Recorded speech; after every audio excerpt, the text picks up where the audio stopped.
ಸುದೀರ್ಘ ಬಾಹ್ಯಾಕಾಶ ನಡಿಗೆ ಪೂರೈಸಿದ ಮೊದಲ ಮಹಿಳೆ ಎಂಬ ಹೆಗ್ಗಳಿಕೆ ಈಕೆಗೆ ಇದೆ.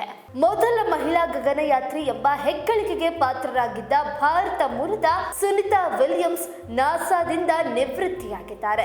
2025 ಡಿಸೆಂಬರ್ 27ರಂದು ಸುನಿತಾ ನಿವೃತ್ತಿಯಾಗಿದ್ದಾರೆ. ಈ ಬಗ್ಗೆ ನಾಸಾ ಮಂಗಳವಾರ ಅಧಿಕೃತವಾಗಿ ಘೋಷಿಸಿದೆ.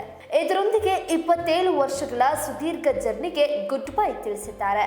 ಈ ಕುರಿತು ಮಾತನಾಡಿರುವ ನಾಸಾ ಆಡಳಿತ ಅಧಿಕಾರಿ ಜೇರೆಡ್ ಐಸಾಕ್ಮನ್, ಸುನಿತಾ ವಿಲಿಯಮ್ಸ್ ಅವರನ್ನ ಮಾನವ ಬಾಹ್ಯಾಕಾಶ ಹಾರಾಟದ ಪ್ರವರ್ತಕಿ ಎಂದು ಬಣ್ಣಿಸಿದ್ರು.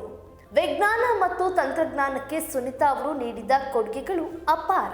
ಅವರ ಯೋಜನೆಗಳು ಚಂದ್ರ ಮತ್ತು ಮಂಗಳ ಗ್ರಹದತ್ತ ತೆರಳುವ ನಮ್ಮ ಪ್ರಯತ್ನಗಳಿಗೆ ಭದ್ರ ಅಡಿಪಾಯವಾಗಿದೆ. ಅವರ ಸಾಧನೆಗಳು ಮುಂದಿನ ಪೀಳಿಗೆಗೆ ಪ್ರೇರಣೆಯಾಗಿರಲಿದೆ.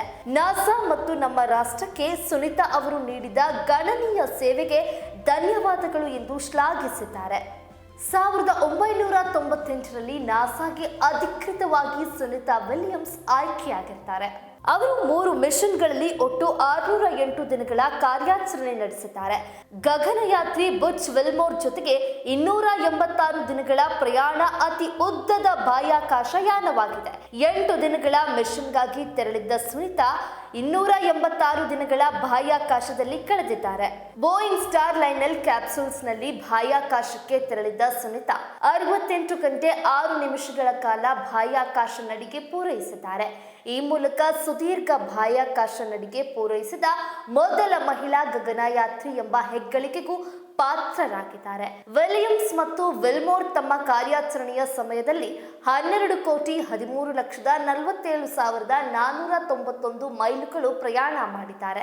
ಸುನಿತಾ ವಿಲಿಯಮ್ಸ್ ಭಾರತೀಯ ಮೂಲದ ಅಮೆರಿಕನ್ ಗಗನಯಾತ್ರಿ. ಅವರು ಬಾಹ್ಯಾಕಾಶ ಪ್ರಯಾಣದಲ್ಲಿ ತಮ್ಮ ಹೊಸ ಸಾಧನೆಗಳಿಗೆ ಹೆಸರುವಾಸಿಯಾಗಿದ್ದಾರೆ. 1965ರ ಸೆಪ್ಟೆಂಬರ್ 19, 1965ರಂದು ಓಹಿಯೋದ ಯುಕ್ಲಿಡ್ನಲ್ಲಿ ಭಾರತದ ಗುಜರಾತ್ನ ನರಶಾಸ್ತ್ರ ಚಿಕಿತ್ಸಕ ದೀಪಕ್ ಪಾಂಡ್ಯ ಮತ್ತು ಉರ್ಜುಲಿನ್ ಬೋನಿ ಪಾಂಡ್ಯ ದಂಪತಿಗಳಿಗೆ ಜನಿಸಿದ್ದಾರೆ.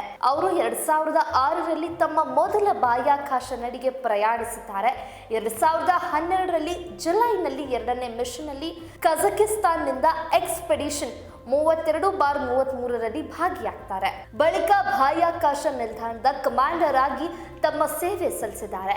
2024ರ ಜೂನ್ನಲ್ಲಿ ಬೋಯಿಂಗ್ನ ಸ್ಟಾರ್ ಲೈನರ್ ಅವರ ಕೊನೆಯ ಮಿಷನ್ ಆಗಿದೆ. 8 ದಿನಗಳ ಕಾರ್ಯಾಚರಣೆಗೆ ತೆರಳಿದ ಅವರು 2025ಕ್ಕೆ ವಾಪಸ್ ಆಗಿದ್ದಾರೆ.